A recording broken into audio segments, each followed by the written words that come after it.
welcome you to our Good Friday Tenebrae Service.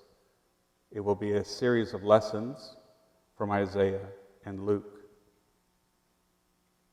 Isaiah 51, verses 1 through 6. Listen to me, that you pursue righteousness, that you seek the Lord. Look to the rock from which you were hewn, and to the quarry from which you were dug. Look to Abraham your father, and to Sarah who bore you. For he was but one when I called him, but I blessed him and made him many. For the Lord will comfort Zion. He will comfort all her waste-spaced places, and will make her wilderness like Eden, her desert like the garden of the Lord.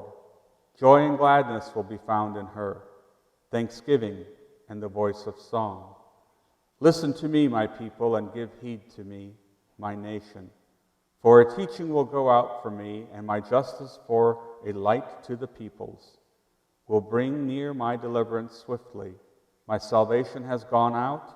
My arms will rule the peoples. The coastlands wait for me, and for my arm they hope. Lift up your eyes to the heavens and look at earth beneath. For the heavens will vanish like smoke, and the earth will wear out like a garment. And those who live on it will die like gnats. But my salvation will be forever, and my deliverance will never be ended.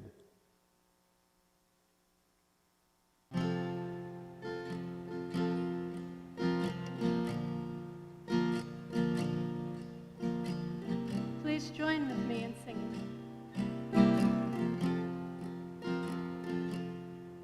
On a hill far away stood an old rugged cross, the emblem of suffering and shame. And I love that old cross where the dearest and best for a world of lost sinners was slain. So I'll cherish the old rugged cross till my trophies at last are laid down. I will cling to the old rugged cross and exchange it someday for a crown. Oh, that old rugged cross, so despised by the world, has a wondrous attraction for me. For the dear Lamb of God left his glory above to bear it to dark Calvary. So I'll cherish the old rugged cross till my trophies at last are laid down.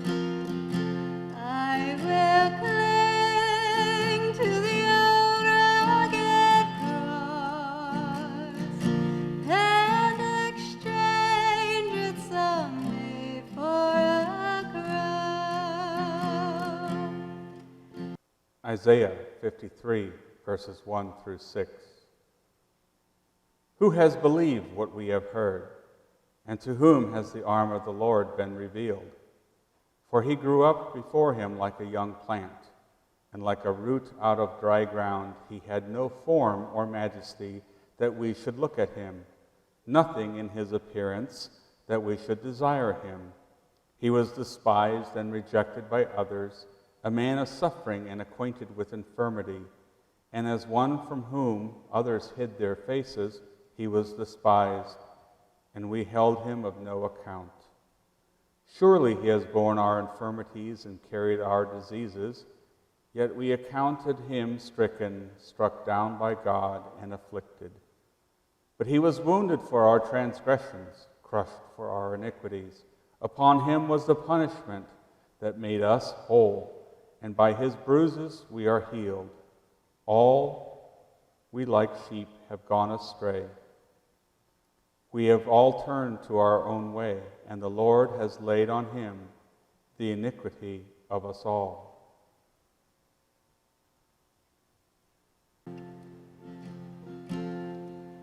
In the old rugged cross, stained with blood so divine, a wondrous beauty I see. For 'twas on that old cross Jesus suffered and died to pardon and sanctify me. So I'll cherish the old rugged cross till my trophies at last I lay down. I will cling to the old rugged cross and exchange it someday for a crown. To the old rugged cross I will ever be true, its shame and reproach gladly bear. Then he'll call me someday to my home far away, where his glory forever I'll share. So I'll cherish the old rugged cross till my trophies at last I lay down.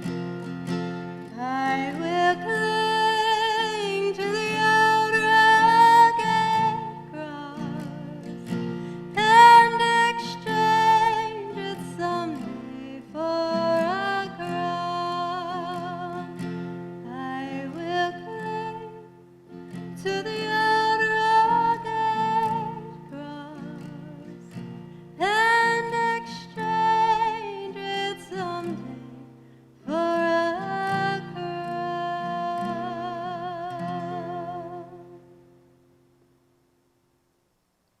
Isaiah 53, verses 7 through 9 and 12. He was oppressed and he was afflicted, yet he did not open his mouth. Like a lamb that is led to the slaughter, and like a sheep that before its shearers is silent, so he did not open his mouth. By a perversion of justice he was taken away. Who could have imagined his future? For he was cut off from the land of the living, stricken for the transgression of my people. They made his grave with the wicked and his tomb with the rich, although he had done no violence, and there was no deceit in his mouth. Therefore I will allot him a portion with the great, and he shall divide the spoil with the strong, because he poured himself to death, and was numbered with the transgressors, yet he bore the sin of many, and he made intercession for the transgressors. A reading from Luke chapter 23, verse 26 through 31. As they led him away, they seized a man, Simon of Cyrene, who was coming from the country, and they laid the cross on him and made him carry it behind Jesus. A great number of the people followed him, and among them were women who were beating their breasts and wailing for him. But Jesus turned to them and said, "Daughters of Jerusalem, do not weep for me, but weep for yourselves and for your children. For the days are surely coming when they will say, 'Blessed are the barren, and the wombs that never bore, and the breasts that never nursed.' Then they will begin to say to the mountains, 'Fall on us,' and to the hills, 'Cover us.' For if they do this when the wood is green, what will happen when it is dry?" Luke 23, verse 32 through 38. 2 others also, who were criminals, were led away to be put to death with him. When they came to the place that is called the Skull, they crucified Jesus there with the criminals, one on his right and one on his left. Then Jesus said, "Father, forgive them, for they do not know what they are doing." And they cast lots to divide his clothing, and the people stood by watching. But the leaders scoffed at him, saying, "He saved others. Let him save himself if he is the Messiah of God, his chosen one." The soldiers also mocked him, coming up and offering him sour wine and saying, "If you are the king of the Jews, save yourself." There was also an inscription over him, "This is the King of the Jews."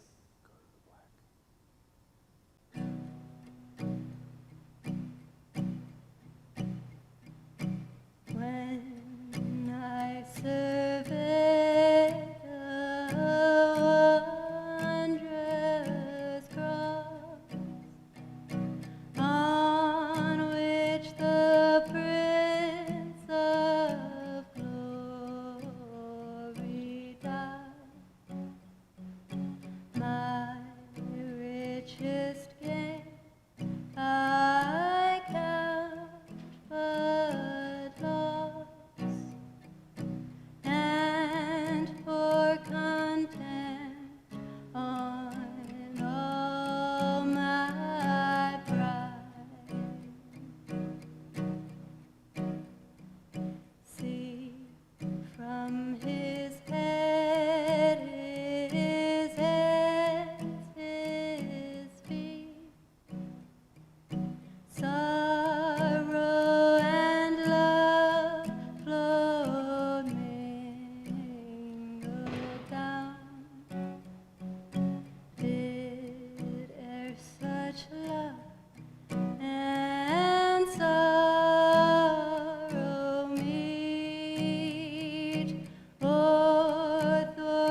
Luke 23, verse 39 through 43. One of the criminals who were hanged there kept deriding him and saying, "Are you not the Messiah? Save yourself and us." But the others rebuked him and said, "Do you not fear God, since you are under the same sentence of condemnation? And indeed have been condemned justly, for we are getting what we deserve for our deeds. But this man has done nothing wrong." Then he said, "Jesus, remember me when you come into your kingdom." He replied, "Truly, I tell you, today will be with me in paradise."